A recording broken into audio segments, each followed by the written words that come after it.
course you would do that though, because you know everybody. Yo, brainstorming vibes, man. Bring your popcorn and drinks to the side, cause LeBron rigged the league. Enjoy the ride. I don't need you to feel anyways, but I want you to do what's right for yourself, girl. Today, yeah, y'all know what it is. Today, yeah, I'm gonna bring LeBron. He rigged the finals, nigga. I don't even watch basketball no more because of that bitch. I mean, nigga, man. Basketball is entertainment. He rigged it. So we about to watch this and debate. We about to watch if this lady is making good points. I'ma be honest. If she lying, I'ma say she lying, nigga. But if she telling the truth, I'ma say she telling the truth. So don't nobody come in the comment section. Oh, LeBron. Oh, you LeBron dick rider. I don't want to hear none of you LeBron sexuals, my nigga. I don't want to hear none of y'all. Y'all see this nigga beard? Nigga about to be 40 years old with a fake ass hairline. Tired of y'all niggas, man.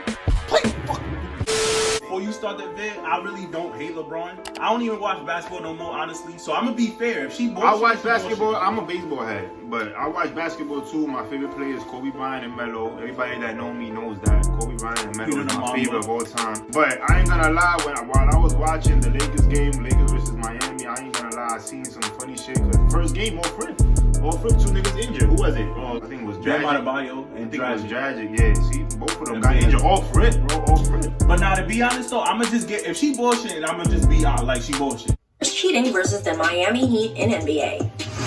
It's the thing you never want to hear about a professional sports team. Cheating? Is it happening? To what degree? It doesn't really matter if it is happening in any capacity. It is no good. Were the Lakers cheating against the Miami Heat in the NBA Finals? What types of things were they doing on and off the court? Setting a precedent. You may have heard about this story and already forgotten about it, since it seems it was ages ago that it took place. But could this have been a tactical move by the Lakers? Before the final series, the Los Angeles Lakers were going to have to beat the Denver Nuggets in order to advance. The Nuggets were the comeback kids in the 2020 playoffs. They came back from down 3-1 against both the Utah Jazz and the Los Angeles Clippers. And though they were formidable opponents, the Lakers didn't seem to worry that they were going to have much problem with the young Nuggets. The Nuggets were going to have a lot of matchup problems against LeBron and Anthony Davis. Of course. Furthermore, there's a good chance when both those stars are in the game, there might also be another towering giant by the name of Dwight Howard or JaVale McGee. So, the Lakers seemed like the matchup was strongly in their favor. Many predicted the series would be over sooner rather than later, which is what made this move so interesting. During the series against the Nuggets, the Lakers wrote a strongly worded letter to the league. There are some people though that don't really watch basketball like that, so I would like to emphasize that what she's basically saying is like they already got sort of a power team according to like facing the Nuggets, because Nuggets didn't really have that many, stars to compete with them in the first place. Even though they are the underdogs and they came up 3-1. Well, they were down 3-1 and then they ended up, coming back from the deficit 2 series. I think it was 2 series back to back. I know what you're talking about, because LeBron before they played the Nuggets, he was complaining about foul calls, and they sent a letter to the Nuggets. Series against the Nuggets, the Lakers wrote a strongly worded letter to the league. The letter was about how LeBron was not getting enough foul calls and there were not enough free throw attempts for the Lakers. If you love LeBron or hate LeBron, not a game goes by where he doesn't have at least one occurrence of throwing his arms out in irritated fashion. She's bringing up some good shit. Yo, what? LeBron got to be like the first player to do that, though. I mean, usually like the coaching staff will do that, not players. But LeBron is a player coach, but honestly, bro, that nigga don't got. Yeah, we know that by now. Only on the Heat when he had a coach. But damn, bro. If you love LeBron or hate LeBron, not a game goes by where he doesn't have at least one occurrence of throwing his arms out in irritated fashion, screaming about where his foul call is. And though he may often be right. She lying? Let's be honest real quick. In the comment section, y'all can do this in the comment section because this not live. So y'all just gonna sit here and say this lady lying that LeBron don't complain to refs. There's a foul right there, huh? Well, fast break points. He picked the ball up and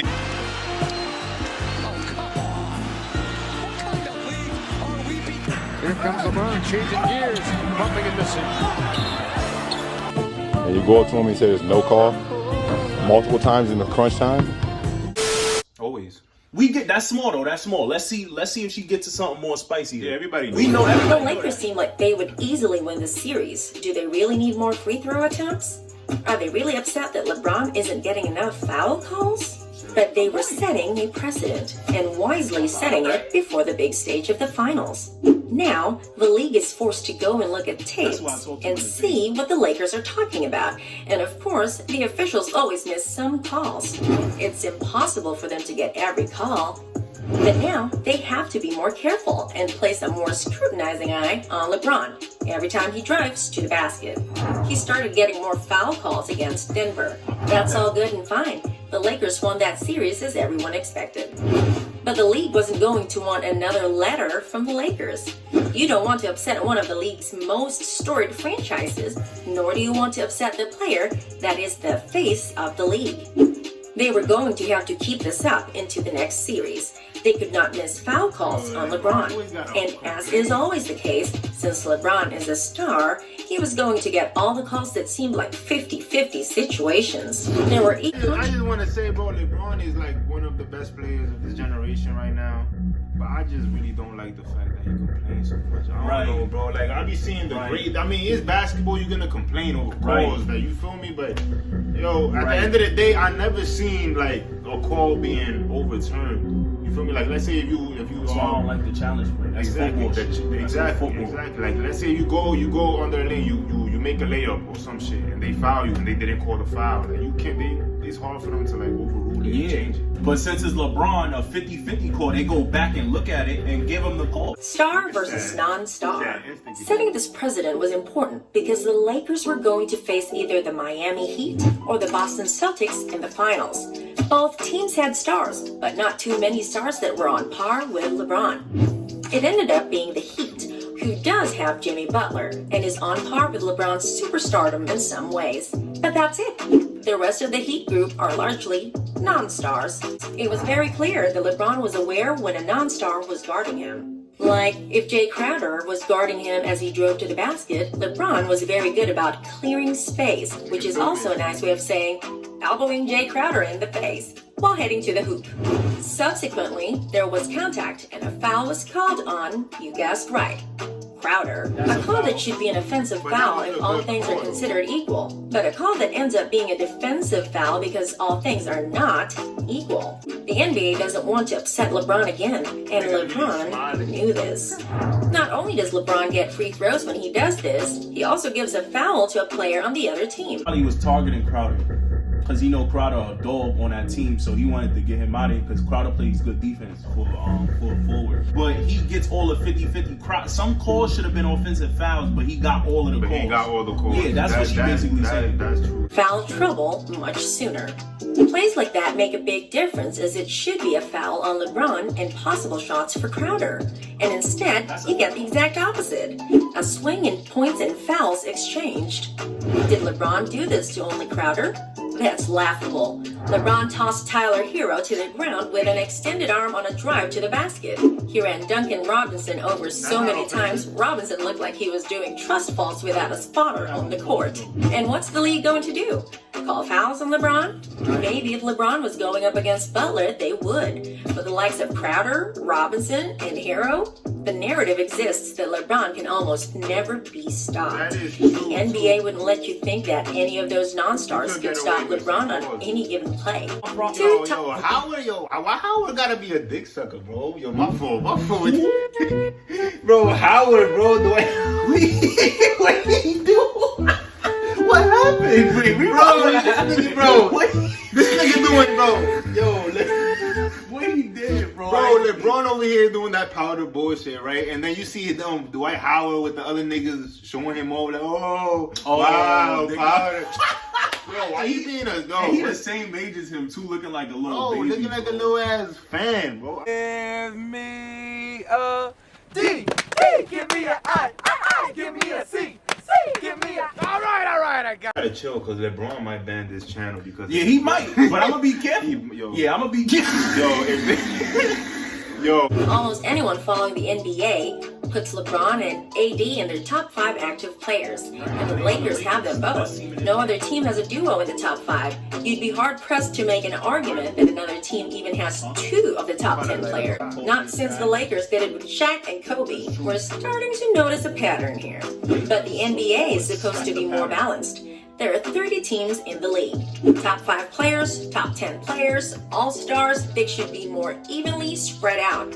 Not every team will get an all-star from each year, but with 24 all-stars being selected each year, they can be distributed a little more fairly. And top 10 and top 5 players should definitely be distributed more fairly. It was all good and fine when LeBron was on the Lakers as the only All-Star and Anthony Davis was on the New Orleans Pelicans as the only All-Star. Nothing unfair about that, but we all know what happened with Anthony Davis in New Orleans. He grew tired of his team not doing good enough and decided he wasn't going to play there anymore. There were quote-unquote injuries that no one was quite sure what their nature was. Lots of days of rest and load management. Anthony Davis was putting the organization in a tough spot. Trade me or I'm leaving you and you're getting nothing in return. It was all a plan to get Anthony Davis to pair up with LeBron, to put 2 top 5 players together and be unstoppable. They was talking about all the people that was gonna trade for Anthony Davis, bro. Yeah. Before that, like they had like a whole lineup, 9 people, bro. Right when LeBron got into the Lakers, bro, already making moves. Already trying to get him. Over it, bro. I just find that funny already from the jump. But then again, it's not funny because he did that with the Cavs too in Miami.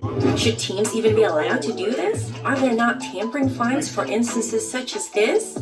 There are rules and regulations in place for a reason, but the Lakers managed to go around the rules, go behind back doors, and figure something out so they could load up their roster with 2 elite-level talents. I'm gonna get you after the All-Star game. I'm gonna come trade you to the Lakers, alright? Don't worry about shit. Lonzo Ball's going to the Pelicans. All that, Don't worry bro. about shit. All that. Fuck Brandon Ingram. Fuck all of you. Fuck all of you. Fuck out of here. Oh, bring Rondo with you too. We need him for the Pelicans. Bring his ass to the Lakers. We don't want the fans to hear us and shit. You know they watching this. Oh nah, but we got our mouth. We got our mouth. Mind your business. Mind your fucking business, alright? Mind your business. You may be thinking, what does Dion Waiters have to do with all of this? I don't think I even saw that guy step on the court in the finals. Wasn't he on the sidelines wearing crisp new t-shirts and designer jeans the entire time? And you'd basically be correct about all of that. It's interesting to think about some of these late season pickups that teams make. Organizations are smart. They know the strengths and weaknesses of other teams to a certain extent. A lot of times, the smartest organizations know that if they make the finals, they are already certain who they will be facing. Like he knows a lot how they're gonna move the ball around, how they're gonna make plays, how they're gonna make movements basically. But maybe he do know something that we don't know. Yeah. Bucks, the Raptors, and the Celtics? Could they have known that most likely the Heat would be their opponent in the finals? If so, obtaining Waiters was a smart move. Waiters, who had been playing for Miami in that very same year, traded in his black and reds for some purple and golds. He became a Laker, and could he have insight as to what the Heat's typical game plans could consist of? Of course he could. Why didn't Waiters play in the finals? Was he busy giving advice on the sideline about certain Heat strategies and lineups? Certain plays that Miami is fond of running in certain situations? He wasn't there to give fashion advice. That's crazy. This nigga is a hoe. He is a straight hoe, bro. That's a hoe, bro. That's basically a hoe. Like, oh, I'ma leave my but I'm still but I'ma divorce this rich nigga and then be with another rich nigga so I can have money. Damn, gold digging ass nigga. Damn, Dion. We not coming here to diss LeBron. We just giving our opinions. Look, like I he's said, a great player, right? In everybody's opinion, he got 4 rings. He's great, right? So we ain't here to diss, man. We just wanted to react off this video. Yo, you hear that though? Subscribe! Yo. Let us know every feedback. Yo, no hate in the comments. Don't dislike LeBron. We love LeBron. I'm not feeling it. I'm moving on. I'm not feeling it. I'm not feeling it. Got the call from my ex. I'm not feeling it. I'm not feeling it.